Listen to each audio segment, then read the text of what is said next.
નમસ્કાર દર્શક મિત્રો, એડી ન્યૂઝમાં આપનું હાર્દિક સ્વાગત છે। હું છું આપની સાથે આરડી વાઘેલા। જોઈએ આજના મહત્વના સમાચાર મળી રહ્યા છે સુરત શહેરના। સુરતના પાલનપુર વિસ્તારમાં આવેલા નક્ષત્ર સોલિટેયર નામના કોમર્શિયલ કોમ્પ્લેક્સમાં આજે વહેલી સવારે અચાનક ભીષણ આગ ફાટી નીકળી હતી। પ્રાપ્ત વિગતો અનુસાર આ આગ શોર્ટ સર્કિટના કારણે કોમ્પ્લેક્સના શેડમાં લાગી હતી। આ આગથી ઘટના સ્થળે હડકંપ મચી ગયો હતો। આગની જાણ થતાં તરત જ ફાયર બ્રિગેડને જાણ કરવામાં આવી હતી। ફાયર વિભાગની 4 ટીમો તાત્કાલિક ઘટના સ્થળે દોડી ગઈ હતી અને ભારે જહેમત બાદ આગ પર કાબૂ મેળવવામાં આવ્યો હતો।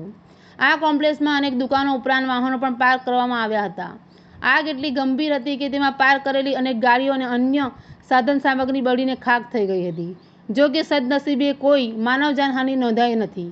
અગ્નિકાંડ બાદ કોમ્પ્લેક્સમાં ધૂંધળું વાતાવરણ છવાઈ ગયું હતું। સ્થાનિક લોકો પણ ઘટનાને લઈને ભયભીત બન્યા હતા। ફાયર વિભાગે તાત્કાલિક કામગીરી કરી વધારે નુકસાન થતું અટકાવ્યું। હાલમાં આ આગ શા કારણે લાગી અને કેટલું નાણાકીય નુકસાન થયું તેની તપાસ શરૂ કરવામાં આવી છે।